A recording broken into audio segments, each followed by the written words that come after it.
Malayziyada 4-cü gündən salamlar. Dünən Malakka səyahətimizdən sonra biraz yorulmuşduq, həm də gəldik axşam veş-vüşümüzü yığdıq. Bu gün isə başqa şəhərə gedirik, Malayziyanın yemək paytaxtı Penang adasına. Və bu gün səhər yeməyində mən nə əcəbsə pendir tapmışam, çox şükür. Oteldən check-out eləyəndə pendir də tapdım. Deməli, taksi çağırdıq, gedirik Kyle Central adlı dəmiryol vağzalına. Bizim qismətimizdən niyəsə hər səyahətimizdə həmin ölkədə mitinqə rast gəlirik, ona görə yolu bağlamışdılar. Deməli, Kuala Lumpurdan Penangın paytaxtı Georgetowna getmək üçün biz sürət qatarını seçdik, amma qatar birbaşa Georgetowna getmir. Kyle Centraldan Butterworth stansiyasına gedib, oradan feribotla adaya keçmək lazımdır. Qatar üçün bilet alanda KTM ETS, yəni Electric Train Service yazılan sürət qatarını seçin. 2 nəfərin qatarla gediş-dönüş biletinə 376 ringgit ödədik. Qatarda oturacaqları seçəndə mütləq qatarın getdiyi istiqamətə fikir verin ki, tərs istiqamətdə oturmayın, çünki yol hardasa 4 saat çəkir. Özünüzü narahat hiss eləyə bilərsiniz. Vağzala gəlib çatanda bir şok oldum, çünki avtovağzaldan fərqli olaraq bu dəmir yol vağzalı çox səliqəli və modern idi. Və buradakı işarələrdən KTM ETS yazılarını izləyib elə düz gedəcəyimiz perona çıxırıq. Bura gəlmişkən həm də qeyd edeyim ki, Kuala Lumpur hava limanından taksi ilə şəhərə gəlmək istəməsəz, oradan qatar da gəlib çıxır bura, Kyle Centrala. Düzü bizə gələndən elə qrab rahatdır deyə başqa ictimai nəqliyyat heç istifadə eləmədik. Burada biletləri hissə-hissə yoxlayıb uyğun vaqonlara buraxırdılar. Biz E nömrəli vaqona bilet almışdıq. Elə çöldə üzərində də yazılıb, ona görə rahat tapmaq olur. Qatarda demək olar ki, boş yer yox idi. Çünki bu birbaşa Butterworth stansiyasına getmir. Yol üstü bəlkə 10-12 şəhərdə saxladı. Oturacaqların yuxarısında əl baqajlarını qoymağa yerlər, yanlarda isə əl çantası və üst geyim asmaq üçün qarmaqlar var. Yəni qatarın komfortuna söz ola bilməz. Yol boyu çox gözəl, yamyaşıl, tropik mənzərələr gördük, kitab oxuduq, musiqi dinlədik. Hər şey çox yaxşı gedirdi.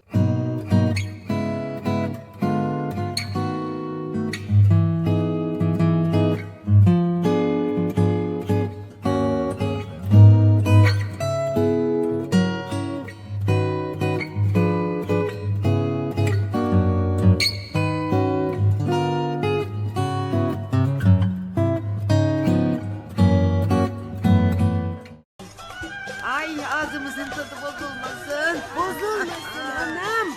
Amma maşallah dediyimiz 3 dəqiqə çəkmir. Arxa oturacaqdan bir dənə inanılmaz qoxu gəldi ki, ay aman. Geç şuuru. Aman arkadaş bu neymiş ya? Yox, səhv başa düşməyin. Bu elə qoxu değildi. Yenə nəsə acayip bir yemək qoxusu idi.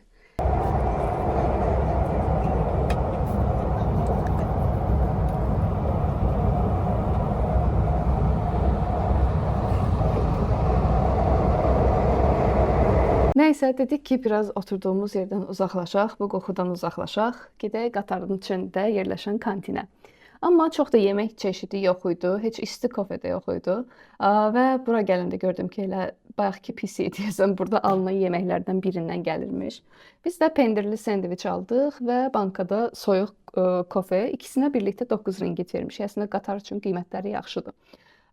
Pendirli sendviç olsa da artıq Malayziyada təəccüblənmirəm. Yəni duzlu alırsan, şirin çıxır, şirin alırsan, duzlu çıxır. Bu pendirli sendviç hədsiz şirin idi. Onu da belə bəhbəhlə yeyə bilmədim. Və nəhayət gəldik Butterworth-ə çatdıq. Burada elə dəmir yolu vağzalının içərisindən feribotlara gedən bir yol var. Yəni terminaldan çıxıb başqa bir yerə getməyə ehtiyac yoxdur. Sadəcə burada qalxıb yuxarıdan bilet almaq lazımdır. Feribotlar müəyyən bir cədvəl üzrə hərəkət edir, adətən yarım saatdan bir olur. Ona görə hamı tələsirdi. Bir nəfər üçün feriyə bilet 2 ringgitdir. Burada da digər yerlərin əksinə nağd qəbul eləmirlər, yalnız kartla ödəniş qəbul edirlər. Belə bir dezavantaj var idi ki, bəzi hissələrdə eskalator da yox idi. Yəni qatardan feriyə getdiyimiz yolda baqajınız ağırdısa, liftləri gözləmək üçün xeyli vaxt lazımdır, çünki növbə çox idi. Amma mənim Schwarzenegger ərim veşləri yüklənib qaça-qaça bizi feriyə çatdırır. Əsl qəhrəman. Və feribota mindik. Hardasa buradan Georgetown adasına 15-20 dəqiqəlik bir yol getdik. Çata-çatda isə hamı islanmış cücə kimi taksi gözləyirdi. Biz də Grabdən taksi çağırdıq, otelimizə yerləşməyə gedirik. Yol boyu artıq gedəndə hiss edirəm ki, Penang digər şəhərlərdən daha fərqli bir vibe verirdi.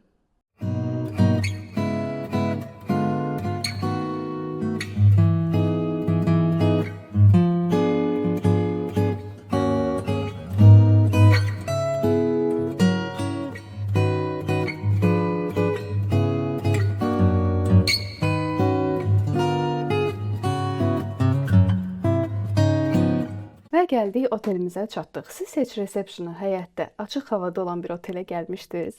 Burada bir gecə qalırıq və səhər yeməyi daxil deyil. Bir gecə 2 nəfər üçün 96 manat ödəmişik. Öz saytlarından tutsam da otağı, bura gəldikdə bir gecəyə 10 ringgit turist vergisi istədilər və 100 ringgit də nağd şəkildə depozit tələb etdilər. Həm də otelin həyətindəki kafe üçün 10% endirim kuponu təqdim etdilər. Burada da sendviç, kofe kimi şeylərdir menyuda. Otağımıza getdik. Otağın genişliyi, dizaynı və kreativ kitlərini çox bəyəndim. Hətta koridorda da qonaqlar üçün pulsuz atışdırmalıqlar var idi. Biz əşyalarımızı otelə qoyub yemək yeməyə çıxdıq və burada Penang ada olduğuna görə restoranların iş saatı da fərqlidir. Bəziləri yalnız axşam yeməyi vaxtı açılır, bəziləri isə ümumiyyətlə saat 5-də bağlayıb çıxıb gedirlər. Biz yolla gedəndə bu restoran çöldən çox xoş göründü. Ona görə əyləşdik və burada qızıl balıqlı bol, toyuq, kartof göbələkli qarışıq bir qızartma sifariş elədik. Dadını bəyəndik. Qiymətlər də olduqca münasib idi.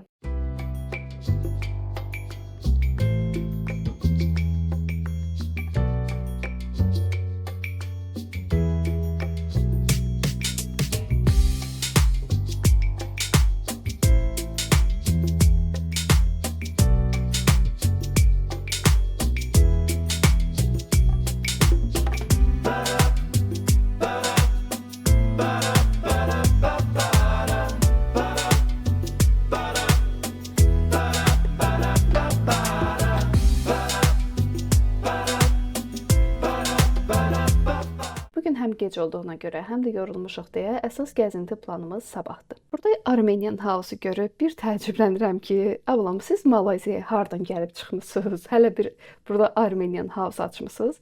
İçəri girəndə isə daha da təəccüblənirəm, çünki onlara aid heç bir şey yoxdur. Hindistanlılar idi. Onlar da suvenir, geyim, xına falan satırdılar.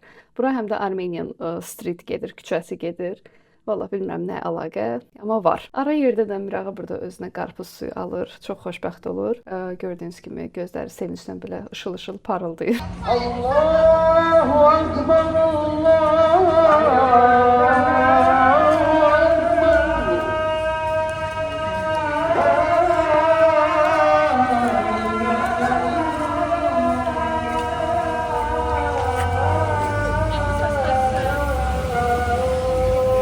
Çin məbədinin yanında dayanmışıq, Erməni küçəsindəyik və iki tərəfdən məsciddən gələn əzan səsini dinləyirik. Yəni belə mədəniyyətlər birliyi başqa harda var? Axşam gəzintisinə çıxmışkən məşhur Penang küçə rəsmlərindən də bəzilərini gördük.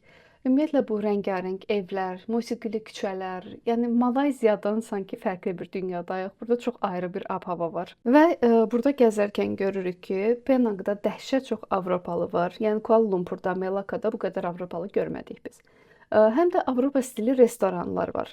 Sanki Malayziyaya yox, başqa bir ölkəyə gəlmişik. Əsl qərb üslubunda bir pubda oturduq və günümüzü beləcə yekunlaşdırdıq.